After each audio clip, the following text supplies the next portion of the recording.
रिया की बड़ी साजिश की वजह से गिर जाएगी पालने से श्री कृष्ण की मूर्ति और पल्लवी इसका सारा इल्जाम लगा देगी प्राची पर। लेकिन रणबीर के पापा होंगे पल्लवी पर गुस्सा और हिल जाएगी पल्लवी और रिया की असली सच्चाई आएगी पल्लवी के सामने और खुलेगा एक अतीत का सबसे बड़ा राज। जी हाँ दोस्तों, कुमकुम भाग्य के आने वाले एपिसोड में रिया ने प्राची को नीचा दिखाने के लिए और प्राची को बदनाम करने के लिए डांस में चूड़ियां तोड़कर और प्रसाद में लहसुन मिलाकर बड़ी चाल चल देने की वजह से अब आने वाले एपिसोड में श्री कृष्ण की मूर्ति को गिराने का सबसे बड़ा पाप करेगी। जहां पर रिया की असली सच्चाई सामने तब आएगी जब किसी को पता ना चले ऐसे श्री कृष्ण की मूर्ति पल्लवी के जरिए गिराने के लिए और इसका सारा इल्जाम प्राची पर लगाने के लिए बड़े राज का खुलासा होगा कि रिया ने पहले से ही पालने को तोड़ दिया होगा ताकि पल्लवी जन्माष्टमी की पूजा में श्री कृष्ण की मूर्ति को पालने में झूला झुलाए तब वो गिर जाए। और इसी वजह से जब श्री कृष्ण की महापूजा होगी तब पल्लवी श्री कृष्ण की पूजा में पालने में श्री कृष्ण की मूर्ति को झूला झुलाएगी और उसी वक्त अचानक से श्री कृष्ण की मूर्ति गिर जाएगी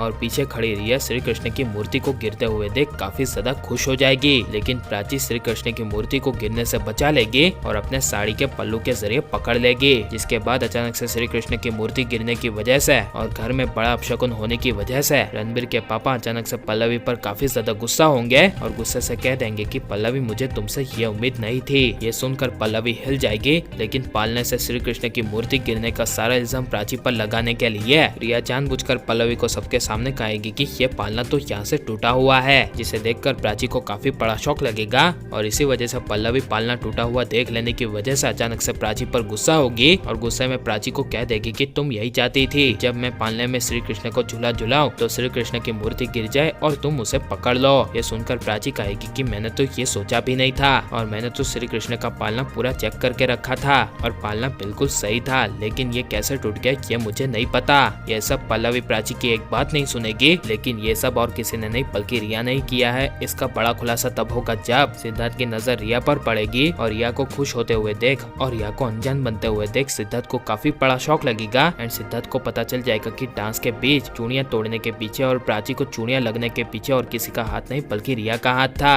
और प्रसाद में भी रिया का हाथ था क्योंकि उसने खुद किचन में रिया को देखा था और अब श्री कृष्ण की मूर्ति को गिराने के पीछे भी रिया का ही हाथ है। ये सब सिद्धार्थ को रिया के बारे में एहसास होगा, लेकिन सिद्धार्थ के पास कोई भी रिया के खिलाफ सबूत ना होने की वजह से सिद्धार्थ प्राची को नहीं बचा पाएगा और प्राची के लिए कुछ बोल नहीं पाएगा और इसी बड़ी वजह से पल्लवी के सामने पूरा जन्माष्टमी का त्योहार आंखों के सामने प्राची ने बिगाड़ देने की वजह से पल्लवी गुस्से से घर की चाबी और किसी को नहीं बल्कि रिया को दे देगी और प्राची को कह देगी कि इस घर की जिम्मेदारी और इस घर को संभालने के लायक तुम हो ही नहीं, क्योंकि आज मैंने जन्माष्टमी की पूजा करने के लिए तुम्हें कह देने की वजह से और घर की चाबी तुम्हें दे देने की वजह से तुम पर विश्वास करके ये मेरी आज जिंदगी की सबसे बड़ी भूल थी। ये सुनकर प्राची के पैरों तले जमीन खिसक जाएगी और लेकिन घर की चाबी किसे मिलनी चाहिए, प्राची को या फिर रिया को, और रिया की सच्चाई सबके सामने आ जानी चाहिए या नहीं, और रिया को घर की चाबी मिल जाएगी। तो इसके बारे में आपकी राय क्या है ये सब हमें कमेंट में जरूर बताएं और आप प्लीज इस वीडियो को लाइक और हमारे चैनल को सब्सक्राइब करें।